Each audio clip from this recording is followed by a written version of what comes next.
Greetings, my friends. Today, we gather to explore a profound message from Pope Francis, a call to embrace our role as stewards of this beautiful earth. In his encyclical Laudato Si, he addresses the urgent need for action to protect our common home. He emphasizes the importance of spiritual conversion, practical actions, and a lifestyle focused on timeless values rather than material possessions. The encyclical encourages us to adopt a more simple and sustainable way of living, to engage in environmental education, and to cultivate a sense of joy and appreciation for the natural world around us. It introduces the concept of a weekly Earth Sabbath, a time to step back and connect with the wonders of creation. Pope Francis presents a comprehensive framework for addressing the ecological crisis, reminding us that our actions have consequences that ripple across the planet. He calls us to spiritual conversion, to open our hearts and minds to the beauty and fragility of our world. Men of sin calls an inspiration for individuals and communities to engage with its teachings. It is a clarion call for all of us, regardless of faith or background, to come together and embrace our role as caretakers of this precious earth. So, let us heed the words of Pope Francis and commit ourselves to a path of environmental stewardship, spiritual growth, and a deeper connection with the natural world. For in caring for our common home, we show appreciation for the world and ensure a sustainable future for generations to come. Let us embrace the weekly Earth Sabbath and take action to protect our common home for the sake of our planet and future generations. The deception is deep. It's a deep, says, mind-blowing head transplant system with robotic surgeons and AI precision. Brain Bridge, a neuroscience and biomedical engineering startup, has unveiled a revolutionary concept for a robotic head transplant system. Project aims to offer a new lease on life for patients. This says, mind-blowing head transplant system with robotic surgeons and AI precision. Brain Bridge, a neuroscience and biomedical engineering startup, has unveiled a revolutionary concept for a robotic head transplant system. This ambitious project aims to offer a new lease on life for patients suffering from terminal illnesses and neurodegenerative diseases by transferring their heads onto healthy, listen to the words, transferring their heads onto healthy donor bodies. Now, stick with me for a moment here. So, you mean to tell me introducing Brain Bridge, the world's first revolutionary concept. Now this is not a real person, by the way. Machine. This is just animated. State-of-the-art robotics and artificial intelligence to conduct complete head and face transplantation procedures, ensuring smooth outcomes and faster recoveries. Because head transplants require high speed, precision, and efficiency, Brain Bridge utilizes advanced high-speed, high-precision robotic systems to speed up the process, eliminate human error, prevent brain cell degradation, and ensure seamless compatibility. The head transplant procedure involves removing a person's entire head containing the brain from their current diseased body and attaching it to the body of a healthy, young, brain-dead donor. Head transplants could provide individuals with severe medical conditions such as terminal cancer, paralysis, spinal cord injuries, or neurodegenerative diseases the opportunity to have a fully functional body while preserving their consciousness, memories, and cognitive abilities. While the surgery is being conducted, the Brain Bridge algorithm creates a personalized recovery plan depending on the progress of the procedure and the needs of the patient. To maximize compatibility and ensure seamless integration, we collaborate with the top experts in generative artificial intelligence, brain-to-computer interfaces, and robotics, with multiple successful projects and hundreds of high-profile peer-reviewed research papers. Over the past few years, we developed the end-to-end approach, which accounts for every single detail, including immune compatibility, brain-body connectivity, replacement of the visual and olfactory systems, and post-operative rehabilitation.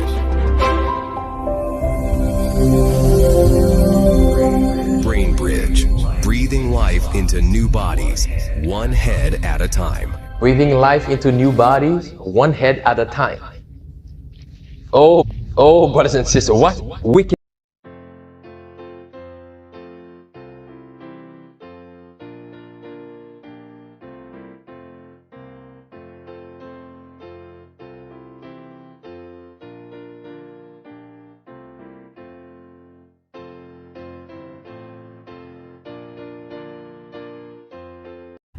They're going to put your head on a young, healthy, brain-dead body.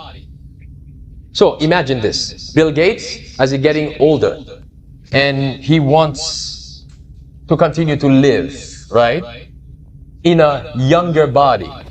So fetch Bill Gates a younger body, and then we're going to claim that was a brain-dead young body, and he donated his body.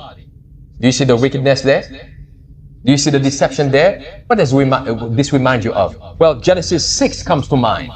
Genesis chapter 6, the wickedness of men, as it says here in Genesis chapter 6. Deception, brothers and sisters. Remember again, it's everywhere. Deception, as Jesus mentioned it. Bible says in the book of Genesis chapter 6. Are you there? Notice it says in verse 1, and it came to pass when men began to multiply on the face of the earth, and daughters were born unto them, that the sons of God saw the daughters of men, that they were fair, and they took them wives of all which they chose. And the Lord said, my spirit shall not always strive with men. For what reason? For that he also is flesh, yet his day shall be 120 years. And then it went on to say, skip on down to verse 5. And God saw the water. The wickedness of men was great in the earth, and that every imagination of the thoughts of his heart was what? Only evil continually. And as a result of that, God says, I am going to destroy them.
Global movement inspired by Pope Francis's encyclical, promoting a weekly day of rest for the Earth to combat climate change. The weekly Earth Sabbath movement, inspired by Pope Francis's encyclical Laudato Si, promotes a weekly day of rest for the environment. The weekly Earth Sabbath movement aims to combat climate change by reducing human activities that contribute to environmental degradation for one day a week.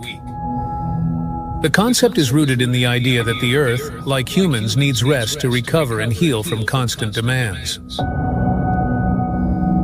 Scientific evidence supports the Earth's ability to recover when given a break from human activities. The weekly Earth Sabbath movement is gaining global traction, with individuals and organizations joining the initiative to promote sustainability. Participating in the weekly Earth Sabbath movement can help reduce carbon footprints and promote environmental conservation. The weekly Earth Sabbath movement highlights the interconnectedness of human and environmental well-being. It encourages reflection on our relationship with the Earth and the importance of respecting its natural cycles. The weekly Earth Sabbath movement offers a practical and accessible way for people to contribute to climate action. It aligns with biblical teachings that emphasize the importance of taking a day of rest to honor God and creation. The weekly Earth Sabbath movement is a crucial step in addressing the urgent need for climate action and promoting a sustainable future. Join the weekly Earth Sabbath movement and be part of the global effort to combat climate change and protect our common home. Facing an unprecedented climate crisis,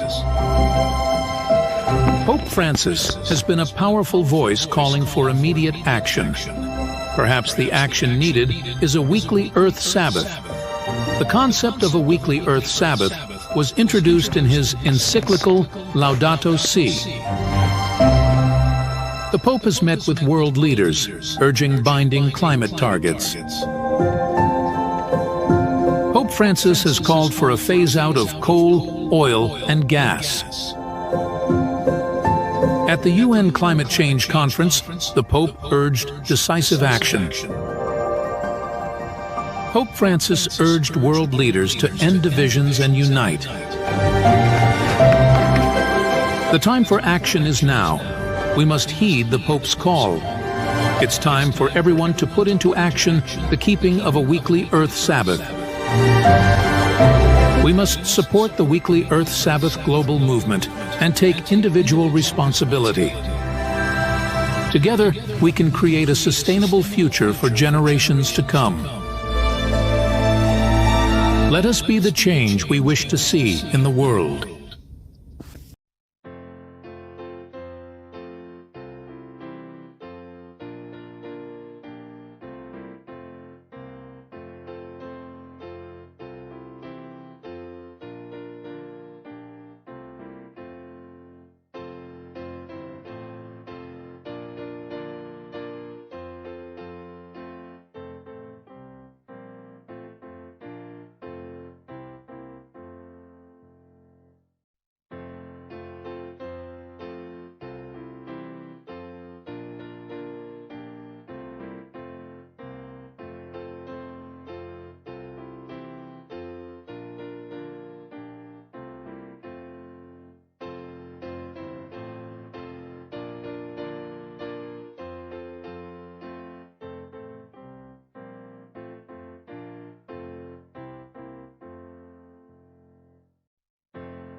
%85 of those bodies showed a 2 times level increase of water in the lungs.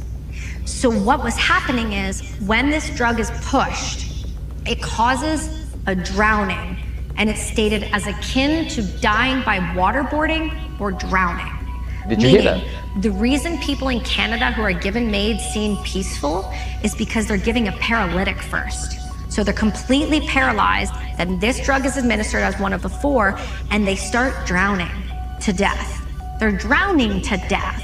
We waterboarded people in Guantanamo. There's a reason we had to stop. It falls under cruel and unusual punishment. Yet we are having people like dying with dignity say that this falls under compassion and empathy. When you're drowning people chemically to death. I don't know if you We are building a cohesive city with opportunities for local living. Population is rapidly growing, and we have to be able to accommodate for that. Right now, the plans we have are kind of Frankenstein together over decades. The 50 new district plans and corresponding bylaws will replace 54 existing planning documents dating back to the 1980s. Our city is growing, and the more we can accommodate within existing infrastructure and existing neighborhoods, better it is for the taxpayers as well. Administration says the goal is to accommodate 600,000 new residents in redeveloped areas, with 50% of all new home units added through infill. The plan also calls for half of all future travel to be done by transit, and for residents to access all their daily needs within 15 minutes. Not everyone supports the plan. My understanding is that this means I will need to stay within my district to meet all my needs so that the city can meet its climate plan objectives. I don't think Edmontonians can afford to be part of a renovation experiment of this size so quickly. I think unfortunately a lot of the district plan in particular have been derailed by 15-minute cities, conspiracy theories, World Economic Forums, etc. At the end of the day, this is about land use. pure evil.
Like, let's say you believed every, quote, piece of science or scientific claim about global climate change.